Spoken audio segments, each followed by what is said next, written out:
Welcome to the Mad Singers Management Podcast from madsingers.com, where entrepreneurs and business managers learn and share. If you like the show, don't forget to leave a review. Hello and welcome to this next episode of the Mad Singers Management Podcast. Today I have with me Karl Kangur. Welcome to the show, Karl. Thanks for having me on, Mads. It's good to be here. Definitely. Right, Karl. Some people in this world still don't know about you. Do you want to elaborate a little bit and tell them a bit about who you are and where you started and so on? Sure. So the name is Karl. I'm originally from Estonia, currently living in Vietnam. I've been doing digital marketing for around 11 years now. So I got started as many in the SEO industry do, starting with small AdSense and affiliate websites, and then eventually made it over to the agency world. So by now I've sold 4 online companies and websites, different affiliate websites, e-commerce, and then 2 agencies. And currently I'm the director of marketing at Smash VC, where we invest in profitable lifestyle businesses. And then as a part of that, I run growth for also our internal portfolio of sites, which includes a business called Smash Digital, which is my main focus, which is our SEO agency. And then apart from that, we have some SaaS companies, we have some content-based sites, some e-commerce companies, Amazon FBA, and so on and so forth. Awesome. That sounds exciting. You sound like a guy with way too much time on your hands. Is that correct? I wish it's more in the opposite direction, but yeah, I keep myself busy. Excellent, Karl. So you've obviously run a bunch of businesses. You've obviously dealt with a bunch of people. What is your view on management? How do you look at management in general? What's your sort of philosophy, and how do you think about management when you're looking at going into a new business or starting a company and so on? So this is something that's always been a trial and error thing for me, because I started off at a very young age, and I never really learned about management when I was starting out. I didn't know that was a thing. So in the beginning, I was mostly working with, let's say, freelancers and your typical, let's find a virtual assistant in the Philippines and so on and so forth. And then I guess I had the same issue as a lot of people do, and especially in the SEO space, for example, where I was too afraid to give kind of responsibilities to people, thinking they would just, if they knew everything, they would just do it on their own. They would start their own company and so on and so forth. Then when I finally got over that and started to hire people, then I would always micromanage them, and I'd probably spend more time looking at what they were doing other than actually just going on with my day and giving people responsibility. And I'd say the main thing I've learned over the years is if you treat people like people and give them responsibilities and give them the authority to actually make decisions and let them feel like they're doing something meaningful and are actually a part of the company, not just doing some random job. I think that's been the biggest takeaway and kind of the foundation of my management philosophy, so to say. Okay. Yeah, that sounds, I say it's slightly different. I say treat people like human beings, but you want to treat people like people. So I think we mean just about the same thing with that. Right. Well, that's interesting, Karl, and I like your view on it, right? So how old were you when you started your first business? I'm not sure I would call it a business, but I started my first websites when I was around 12. So I did affiliate stuff for about 2 years, and then got bored of just working on the same projects, and I ended up doing SEO and SEO agency for other affiliates. So I'd consider that as the first real business and dealing with clients and actually dealing with people, not just ranking websites. Sure. Okay. That sounds cool. So you had a fairly early start. Yeah, luckily so. But I still at times wish I started earlier, which is a little bit silly. That kindergarten should be all about affiliate and SEO. That's all I can say. That's the way I'm going to raise my kids. So excellent. So Karl, one of the difficult questions. What's been your biggest failure so far in your career from a management standpoint? I think it's going back to the earlier days. So maybe back when I was maybe 16, 17, had 4 or 5 years of experience, and I would just hire people and not pay them a significant amount of money. I would try to find the cheapest person possible. I wouldn't spend too much time training them. I would expect them to have the same knowledge as I had, and be like, hey, just do this. And then they'd ask questions. I'm like, hey, I'm busy. And then in reality, I would just I'd use tools like Rescue Time and Time Doctor that would take like screenshots of what they were doing. And I would just spend too much time micromanaging people. And that was a really bad habit that carried on for a long time. So I think that's kind of the biggest failure I've had on the management side of things. That makes sense. And I think a lot of people have probably been at that crossroad at some point. So that's, a shared experience, I guess, for most people. From the successes, what would you say the most successful management decision you have made is? Like, what's the one thing where you kind of look back and you're very proud of something you've done from a management standpoint? I think it was around the time I had a company called MR Media, which eventually scaled to 16 full-time people. And when I was starting that was the first business where I actually had investors on board as well. And what they asked me to do was put together a business plan. And having started out with simple affiliate websites, for me, the idea of a business plan, especially for a digital business, seemed outrageous. Like, what's the point of doing all of these forecasts and planning where things, depending on Google, could change in 2 weeks or 6 months? There's no point in making a plan for three years. But during that process, I really thought about, what if this company hits 100,000 recurring revenue with agency clients? What would the team look like? How many clients would we ideally have at that stage? And what kind of teams would have to be built out to actually deliver that work? So before we even hired a single person, well, I had my right-hand guy from my previous business with me, but I started mapping out, okay, we're going to have this many clients. I think to deliver this, we're going to need this many content writers. And then I'm like, okay, well, we're also going to need an editor for those 3 writers, because they can't just produce stuff. Then we're going to need this person. And I kind of, at the beginning already, I came up with this kind of concept of creating kind of hubs of people. So there would be a hub of 7 people that can probably handle 4 or 5 different clients. And then we'd replicate this hub and basically have them work on different clients. And then kind of a chief marketing officer eventually who would basically manage those different hubs, who for the time being was me. And it was surprising to see how accurate that forecast was when you actually think it through. So I had mapped out every single job description before we were even close to hiring these people. But having that clear vision of what the company is going to look like and what people are going to be doing was really, really, really, really important, and a big win for us, because in the past it would always be, we kind of hit peak capacity, and then I would bring on a new person and then kind of rush them to do this, rush them to do that, and there's never enough time for onboarding and training and so on and so forth. But when you have this clear roadmap of what the organization is going to look like, it really made a big difference. Yeah, that makes a lot of sense.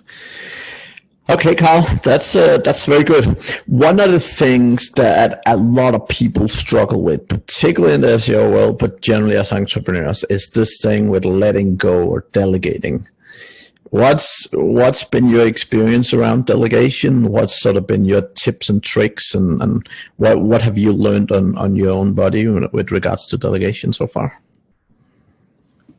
So yeah, I definitely struggled with the same thing when I was starting out, and probably for a good 6-7 years. As I mentioned, like, I'd hire these virtual assistants. I wouldn't tell them anything about the business, and I was just like, just do your task, do your thing, get it back to me, and I'll do the rest, and so on and so forth. And eventually it got to the point where I was able to let it go with one employee, and I started. It was someone I looked at as kind of an apprentice, someone I was willing to teach even if they left. And then as I went through that process, I realized that the knowledge I had acquired over the years, it was a lot more than just doing keyword research or something. It would not be as easy for someone to replicate everything I'm doing as maybe it seemed in my head at the time. And that was a big part of it. And coming to that realization, and once you get there, it's a lot easier. Assuming obviously you don't get burned by an employee by doing this, it's a lot easier to start letting that go and eventually just kind of accept it. And I think the other thing that was quite significant was, once you worked with enough people who are not entrepreneurs, you start to realize that there are different types of people. Not everyone wants to have their own business. I've met extremely smart people who've had jobs, who've had businesses, and some people are just the employee type. They don't want to have their own thing. They don't want to make money. They just want to do what they do best, that one specific thing they enjoy doing. They want to do it from 9 to 5, have work-life balance, go home and know that at the end of the month, they're going to get a paycheck from it. Yeah. Yeah, and I 100%, like everyone I work with, they always like, oh, but if I teach them this stuff, they'll run away with my business. And I'm like, you know, some people might, but like a lot of people hiring, for example, VAs in the Philippines and the likes, that the chance that any of those will run away with your business, I would say this way, if they can, you have a shit business.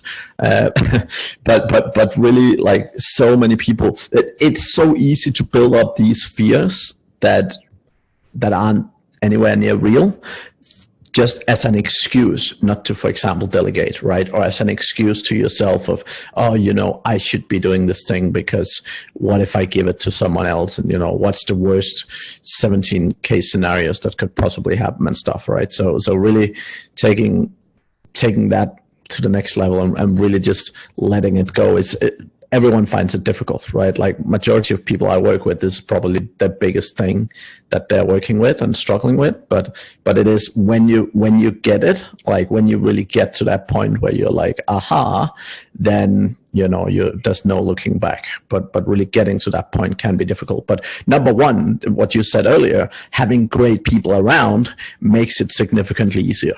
Right? Because if you're trying to delegate to someone who just get it and who, you know, picks up really quickly, that's obviously a lot easier than delegating to someone who is, you know, a few years of learning away from being where they need to be.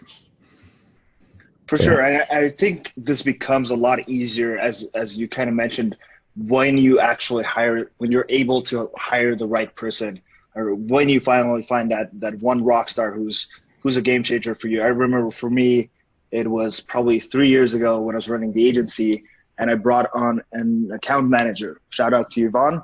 And she used to be a social media marketer. She had no project management experience before, but I kind of felt like she was going to be a good fit for the role. We gave her a chance and she absolutely killed it. And you could see it, that she had no interest in starting her own agency, but the differentiator was that she really cared about the company's reputation, the vision, where we're going.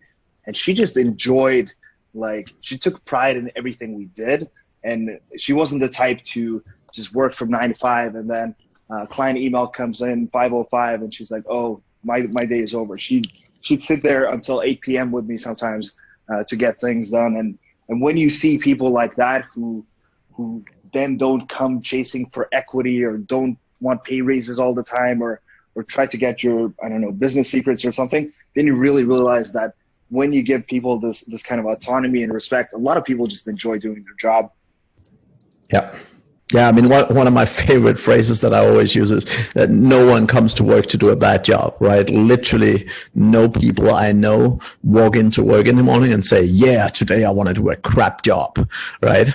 In most cases, if people are doing a bad job, it is generally more down to the manager, and either the manager hiring the wrong people or managing them in a not ideal way, let's say that way, right? So like I'm always very, and it happens to me. I mean, it happens to me that I have, you know, people that I feel sometimes aren't performing like to the standard that I would like, and I only look one way, that's in the mirror, right? Because fundamentally, like sometimes, and even though I recruit a lot, and even though I consider myself fairly good at it, you know, there's always people you bring on board once in a while that don't just cut it for whatever reason, and you need to be good at also knowing when you make mistakes with that and cut your losses, right? For sure. So yeah. Okay. So Karl, what's next for you? What are you looking to do with your current business, and what's sort of your future goals with it, both from a management point but also from just business building standpoint? So yeah, with the current company, we like to keep it very lean and high margin. So we're not doing a whole lot on the hiring side right now. We're focused on improving our margins, our processes internally, improving our service and kind of working on the business itself. So things like delivering a better service, getting higher end clients, increasing our prices, and so on and so forth. So that's the priority. But definitely, as we refine this, I'm sure a bigger team eventually is going to be a necessity, but it's not something we've got planned right now. Sure, and I see more and more customers and businesses generally do that, right? Like they actually start to understand, because previously it was like everyone's like, oh, let's scale, I'm making 100 million, and you're like, well, that's revenue. What's your profits? And people are like, profits? What's that? Oh, I'm reinvesting it all, right? And a lot of businesses were technically making a lot of money, but not making any money. So I really like the sort of trend is now where people start focusing a lot more on profits and really making sure they have a good sustainable business that actually pays some good money. So that's one of the main lessons from my last agency, where, as I mentioned, we had 16 full-time people. And while I love the company, we have the most amazing service in the space, hands down. We're delivering amazing work. I love having an office and the team, everyone in person. And I still talk to a lot of those previous employees now, and we're good friends.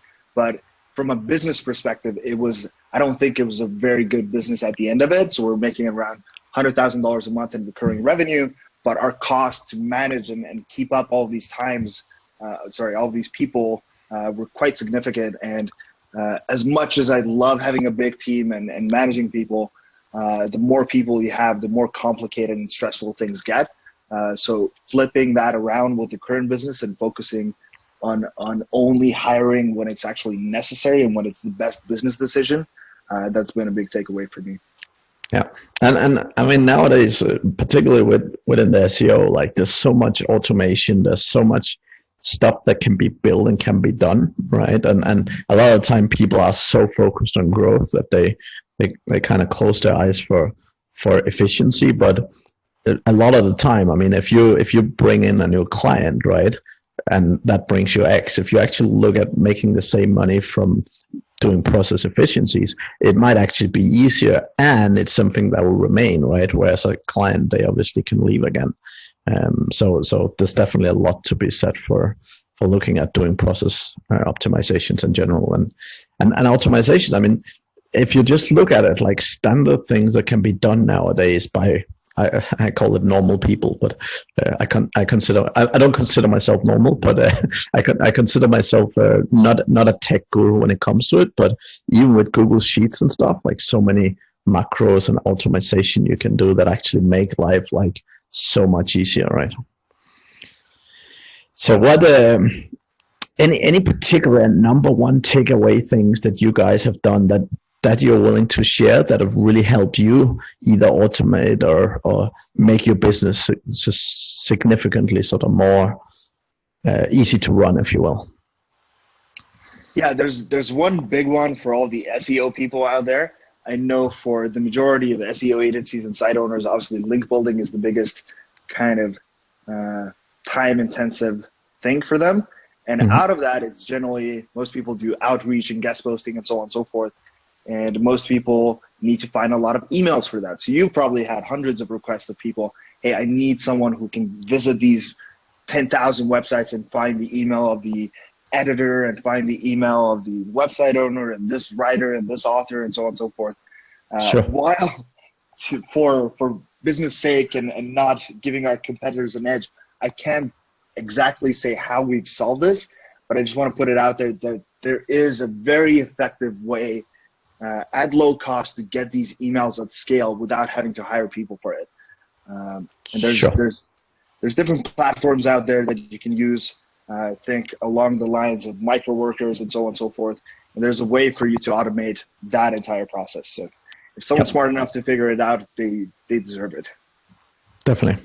Yep. That's a great example, right? I mean, I run an outsourcing business as well, and we do a lot of this manual work, but and you know, sometimes it can make sense to do it while you establish a process and so on. But obviously there's a lot of stuff that also can be automated and not just remove the cost, but also really significantly increase the speed of which the process can be executed with, right?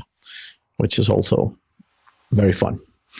So yeah, I think one more tip along these lines is a lot of times for me as a non-technical person, it just seems that automating something is going to be really complicated. So even if I have the idea of like, hey, this is not very efficient, this is taking a lot of time, it feels like it should be automated, but I don't really know how to, just put up a job ad on Upwork looking for a developer, and you'll get proposals of people. You literally tell them the problem in the job description already. This is what I'm trying to solve. And people will tell you what kind of solution they're going to be taking when they apply for the job. And oftentimes you'll find something that you thought is really complex can be done with something like if this, then that, and some kind of form software. yeah. Yeah, and what I would say, so one of the tricks I've actually done is going to look in Upwork jobs, because very often there's actually people who look for the same as you do. And I've actually twice I've done the same thing. I've basically found someone who had the same problem as me, who had looked to automate it. And I literally wrote to the person and was like, hey man, I could see you were looking to automate this thing. Did you succeed, right?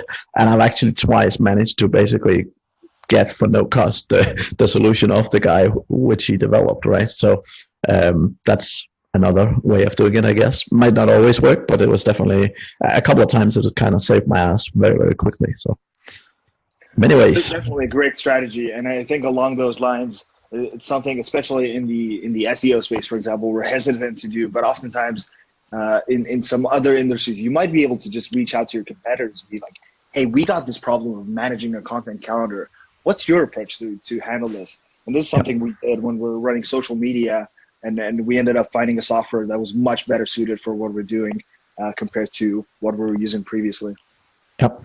Yeah, and I think like even in the SEO space, right, like or any space really, like yeah, there is competitors, right? But the thing is, very often, like even if you work together, like if both of you have a problem and you work together and split the cost of doing something, like sometimes tool can cost a little bit of money to push out, right? But you might also make them significantly better if you're working, even if it's a competitor, because I mean it's a big world we live in, right? So unless you're necessarily focused on the same small tiny city or something, you're probably not going to bump into the same customers anyway, right? But doing that sort of collaboration, I totally agree, that can be hugely beneficial for all parties. So yeah. Okay, that's interesting, Karl. Yeah, here at the end, any other sort of things from a management standpoint? Like you said, you have learned a lot by doing. So, any kind of tips or any kind of resources you have for people, of places or books or courses or something where you feel you've learned a lot and that you think would be beneficial to others? I've got two tips that I think have been really impactful for me, and I think a lot of people would struggle with the same issues. As for example, in the beginning, I was really stressed out about training people, so I would feel like this is not something I can teach people. For example, going back to the example of keyword research, I just figured I'm such a great SEO, I have this gut feeling, and I can't really teach it to someone else. I have to be able to look at the results, and then I automatically know and make a decision based on what I see. And what I learned is when you get someone to just shadow you, so someone who's going to watch you do it and be able to ask questions, maybe for a day or two in the office, or you can even share your screen while you're doing it. When they're coming in with fresh eyes, they're going to be able to ask the right questions. So when I say, okay, obviously number 7 is the right choice here, they're going to go deeper and ask why. And then you're kind of, instead of saying it's too difficult to explain, you're probably going to come up with a rational example. And as you keep doing this with someone, from their perspective, it's going to be a very clear and cut process with maybe some exceptions. And they're going to be able to write that up as a standard operating procedure, and also be able to train other people in the future. Yeah. Yeah, I love that tip. And one of the things I always tell people is, if you don't know it well enough to teach someone, you don't know it well enough. And I kind of mean the same. What I mean is, when you haven't had to explain it to someone, how you think and how you make those decisions, it's really because you haven't thought of it like well enough. Because if you do sit down and if you do have to try and actually show someone else how to do something, you actually, one, get better at it, but you also get better at thinking about these different scenarios of, how can I put a framework around it? And like, at least in the beginning, even if you put a framework around it that gets you 80-90% of the way, right? If someone can get you, instead of you having to do the entire keyword research, if you could, get them to do like all the scraping, getting all the keywords, basically doing 80-90% of it. So you basically just have to sit and look at the last answers and kind of validate if everything's good. Like, that's still a huge move forward, right? So even if you start at that point, that's a big one as well. So, but I love that one. That's a great one. Any other magical tips or any favorite books or anything else? Very good. Another one for me is giving people a chance. So oftentimes, even especially when you've got a bigger team, even when you're trying to be fair to everyone, it's easy to let your emotions get in the way. Maybe you don't really like an employee personally for some reason, not because they're a bad person or anything. Maybe they don't agree with you on some things. They have different views and so on and so forth. And it's just easy to kind of write people off, or maybe even because of the way they've done certain tasks. But I have found out that oftentimes, just by giving those people a chance, you really get to know more about them in a different way, and people might surprise you. So try giving them a little bit more responsibility, giving them more tasks. Ask them, hey, do you think there's a way to do this better? Let them voice their opinion, and you'll really be surprised at what your employees can do for you. Yeah, I love that one as well. I mean, so one of my big things when it comes to hiring is I've always loved hiring people with a background similar to mine, aka very, very uneducated. Because what I've seen, like particularly in a place like Philippines where we've hired a lot, is like people who spent years going through education, paying a ton of money for it, they're kind of expecting to come out and have a good future. But these people who have never had a chance, who are eager to do something, but no one ever looks at them because they don't have the right credentials officially. Like those people, if you do give them a chance, like they will fight like a war to like both perform but also go way above and beyond, right? Because so often they're not used to being looked at, they're not used to giving a chance, and the family is like, oh, you're going to be a failure, blah blah blah, right? Whereas when you actually give some of those people a chance, like you can get so much back, right? So that's sure. And I think that ties into my kind of final tip that stands out to me, is the fact that a superstar employee or like a rock star employee will be so much more valuable, even if they only stick out, even if they stick with you for a year or 2 years, that a mediocre employee will get done in their 5 years. So just because, like, sometimes I'll have second thoughts about hiring someone because I know they're entrepreneurial and they might actually go and start their own business in the future. Well, if I can use that person for a year or two to improve my own process, improve my own strategies, then that has been worth its weight in gold. Excellent. Yep. Lots of great tips, Karl. Lots of great tips. So if people want to get hold of you, what's the best places to do that? And you can send me an email at karl@smashdigital.com if you have any online business management SEO questions. And you can also check out our sister business, which is smash.vc, where we invest in lifestyle businesses that are profitable, and then use our agency and our business expertise to help grow those businesses in a partnership fashion. Excellent. That sounds amazing, man. Thank you very much for coming on the show today. It was definitely a pleasure to have you. And again, for everyone else, if you want to get hold of Karl, we'll put all the details in the show notes, and I'll see you next time.